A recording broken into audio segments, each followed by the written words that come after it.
এক ভাই জানতে চেয়েছেন, আদরের সন্তানকে হত্যার পর থানায় আত্মসমর্পণ করেছে বাবা মা। এ ধরনের ঘটনা এখন প্রায় ঘটছে। এই বিষয়গুলো কি সামাজিক অবক্ষয় না? সামাজিক অবক্ষয়ের এই সময়ে আমরা কিয়ামতের যখন অতি নিকটবর্তী একটা সময় কাটাচ্ছি,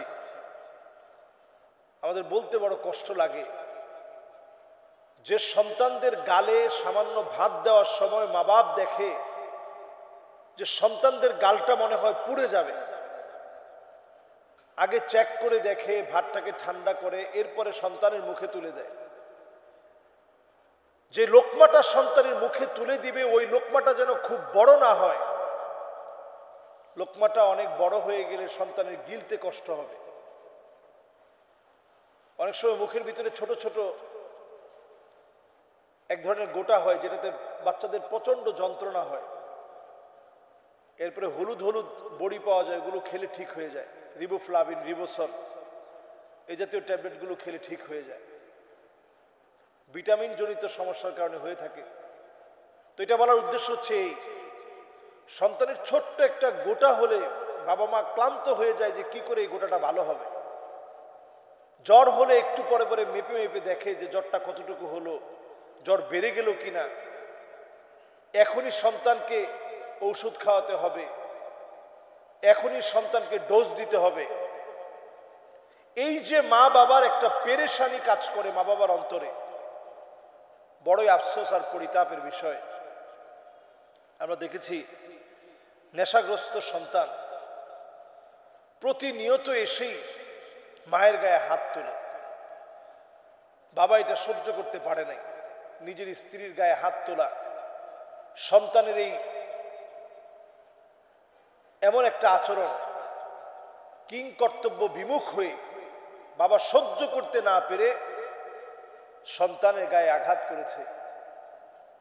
লাঠি দিয়ে আঘাত করার পর একটা আঘাত যখন ব্যাগাতে লেগে গেছে, সন্তানটা দুনিয়া থেকে চলে গেছে।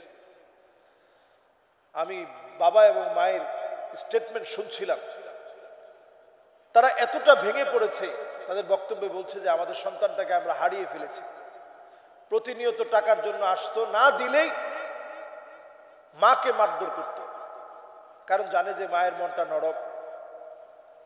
সর্বশেষ 5,000 টাকার জন্য এসে না পেয়ে যখন মাকে মারধর করেছে, বাবার গায়ে হাত তুলেছে, তখন সহ্য করতে না পেরে তাকে আঘাত করা হয়েছে। সেই আঘাতেই সন্তানের মৃত্যু হয়েছে।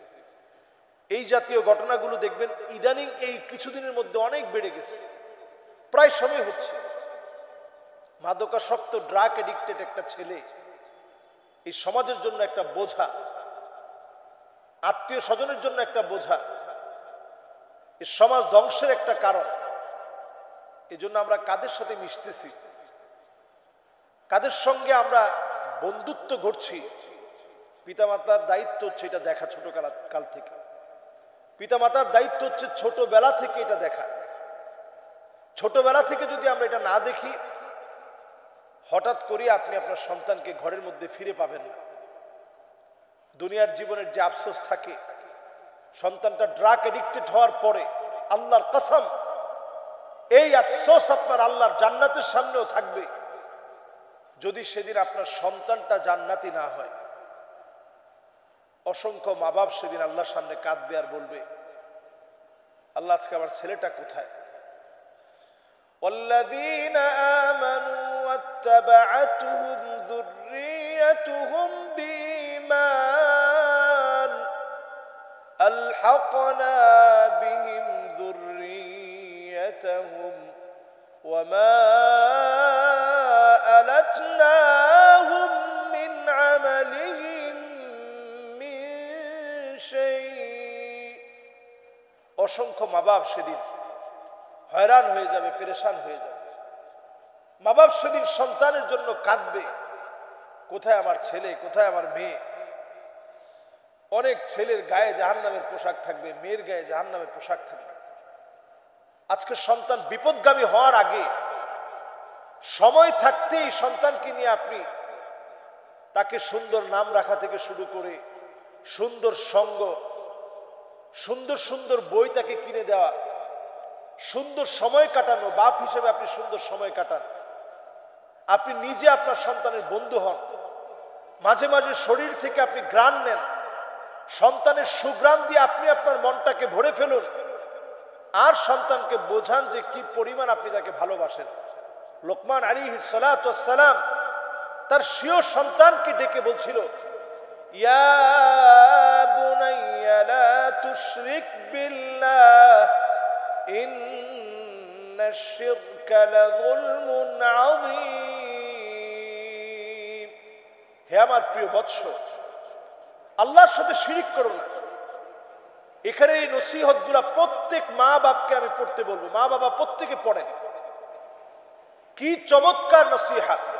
ওয়ালা তুসাইর খাদ্দাকা লিন-নাস, মানুষের সামনে থেকে মুখটাকে তুমি ফিরায় নিও না।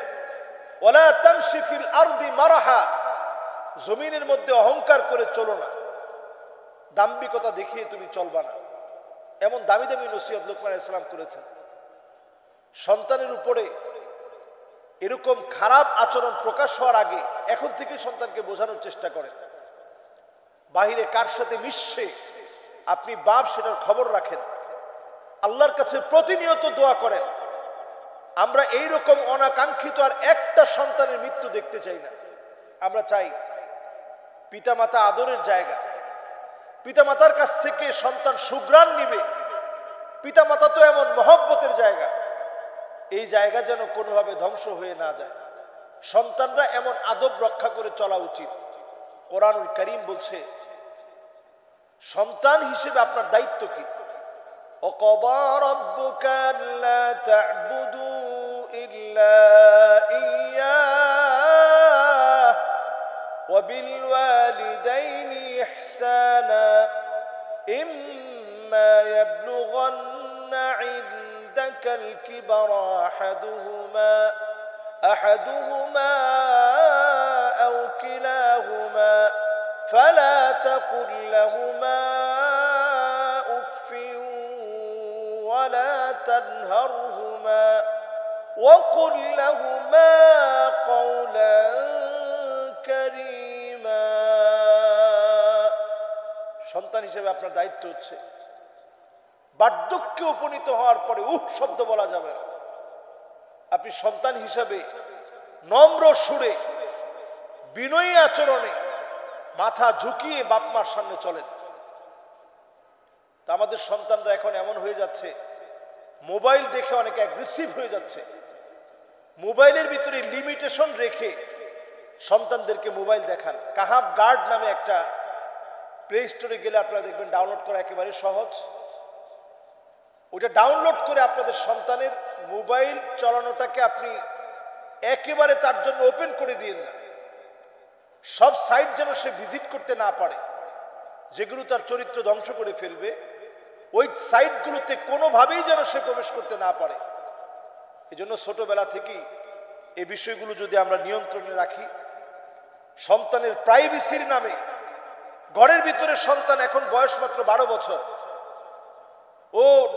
ওর ডোরটাকে লক করে, দরজা লক করে ভিতরে সে প্রাইভেসি মেনটেন করবে, এই প্রাইভেসি শরীয়ত দেয় নাই। সন্তান বিয়ে করার আগ পর্যন্ত যে কোনো মুহূর্তে আপনি তার ঘরে আপনি প্রবেশ করতে পারবেন, এই অথরিটি মা বাবার থাকা দরকার।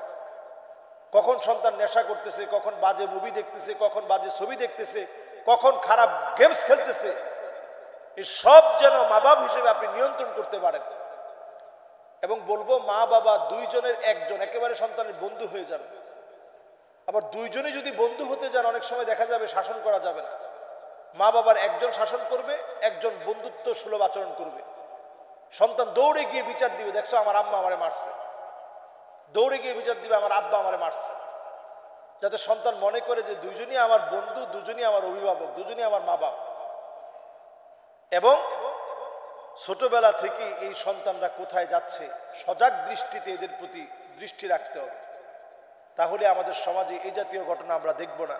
চরম এই অবক্ষয় থেকে দেশ বাঁচবে, পরিবার বাঁচবে, এমন দৃশ্যগুলো দেখতে হবে না। ছোট ছোট বাচ্চা অনেক সময় এরকম অনাকাঙ্ক্ষিত বিভিন্ন দুর্ঘটনায় মারা যাচ্ছে। আল্লাহ আমাদের সন্তানদেরকে হেফাজত করুক। কুররাতা আয়ুনি ওয়াজআলনা লিল মুত্তাকিনা ইমামা, চক্ষু শীতলকারী সন্তান হিসেবে আল্লাহ তাআলা কবুল করুন। আসসালামু আলাইকুম ওয়া রাহমাতুল্লাহি ওয়া বারাকাতুহু।